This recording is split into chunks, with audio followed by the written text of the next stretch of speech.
Alright, we're back again for another installment of screwing around with steering.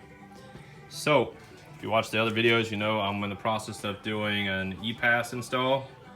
For those of you who don't know what that is electric power assisted steering. It is hooking an electric motor into your steering rack to help assist with steering, to do away with the traditional hydraulic power. No more power steering pump, no more lines, no more fluid, etc. Now, my main reason is not really so much for the fluid concern, but a space concern. Maybe that's yours too, who knows. I'll be doing another video later on how to do the EPAS. This video is pretty much just showing the basics of how to convert a power rack to a manual rack. There are several videos online that I've seen on YouTube that pretty much go over everything you need to do with this. Some of them are a little bit more in depth, and I feel like some show more than you need to do to convert this. So what I plan on doing to convert this: one, disassembly. So you need to pull off the lines that feed these valves. If you don't know how a power rack works, it has those two hard lines that feed off of this block, and you have power steering pump that feeds in, and then a return line that comes off this block. And as you turn this shaft, which goes into here, this is your input shaft or pinion. Uses this here valve. See the holes in it? That's what directs your fluid. And the bottom, this spline section, is what actually drives a shaft in the middle of here to turn left and right. And there's a big washer kind of thing on the shaft right here with an O-ring around it. And then fluid goes to one side to push it that way, fluid goes in this one to push it that way. That's how it works. So a bunch of videos show you pulling this apart and cutting that valve, that middle valve washer thing off. I am like 99% sure you don't need to mess with that at all. It's more work, it's unnecessary. You don't need to pull this arm off to get to the shaft, none of that. First, you need to loop these two ports, because you still have that O-ring, it still is going to be pushing air through that. Now, originally you fight this because it's pushing fluid. Fluid doesn't want to flow too well manually. It's meant to be used with a pump that pushes it through. So air will flow through that a whole lot easier. So I'll be getting another line or ordering a line, because those are too long, they won't work out. So I'm either gonna get some flex braid to go between there, or find a small pre-made line that I can bend into shape that's shorter. But I'll be leaving that internal valve alone. You'll need to disassemble this pinion, which to do that, you have a cap on the bottom. Pull that. That is a 15/16 socket. If you have a rack like mine, this is a T-Bird rack off of Speedway Motorsports, Speedway Performance, one of those, whatever it is. Anyways, pull that lower cap. Reveals this nut. Pull that nut. That nut is a 11/16. That nut threads on to the back of this pinion. On the top side, you have this big ass ring clip.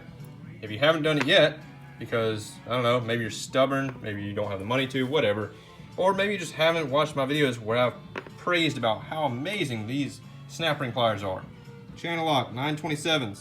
They're on Amazon. They're cheap, or at least I think so. Pretty sure they were fairly cheap. They're worth it. If they're 60 bucks, they're worth it.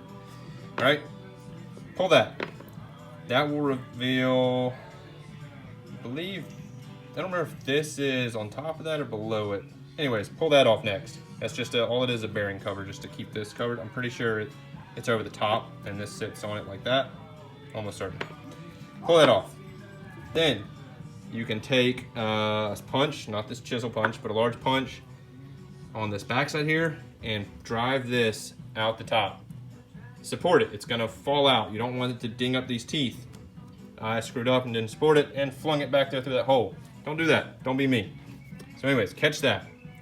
Next, this bearing blocks this ring clip, which holds this valve. It sits in that groove like that. To get that off, it slides on right here.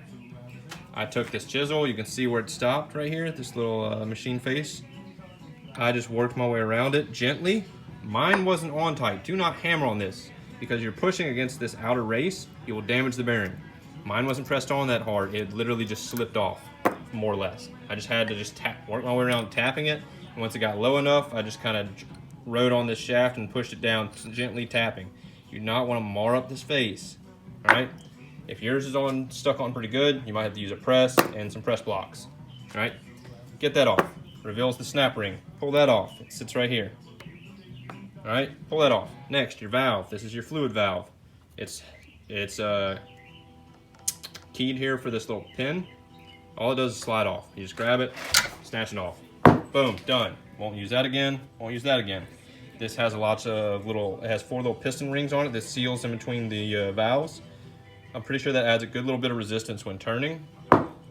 Every video shows removing this, all right? Manual racks don't have it.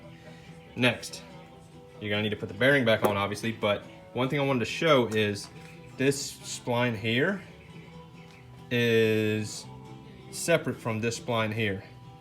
Now, I think this pin here that lines up this valve actually holds this because it's keyed here where it has flats. And I think this just slides in that flat and the pin drives in. This moves. I don't know if you can see this in the video, but it has a little bit of play on it. I can't probably turn this by hand too much, but with a steering wheel, you'll be able to turn it easily.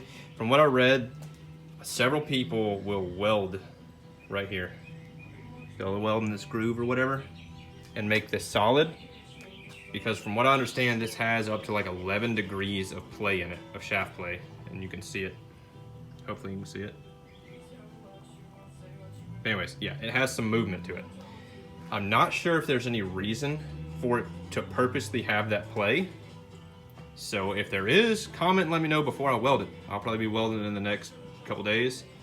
Hopefully there's not a purpose for it, safety reason, whatever, maybe it's designed to have play in it, I don't know, but several videos mentioned welding it solid to remove any play from the steering. So I'm probably gonna do that. I also don't think there's any way that that valve assembly held this to here. I don't think. The only thing I can imagine is this did more or less complete the around section here. Maybe that kind of sealed, so there's something that slips over this and kind of seals it in place. I don't know. If that's the case, this will still be held against something, but there won't be anything to support around it anymore. I don't know. So I'll hang on to that. I might end up having to put it back on with just the end piece. I don't know. So, anyways, possibly weld this. Undetermined yet. Do at your own risk. Someone let me know if you know. If not, I'll wing it. You're gonna wanna repack this with grease if it didn't have any, or if it's like me and you had to spray it down because you dropped it and got it dirty. So, pack the shit out of this with grease because you're not gonna have fluid anymore in this thing. So, grease these bearings, all right? Knock them back down to the right spot. Reassemble this back into here. This goes back on top of the bearing, obviously.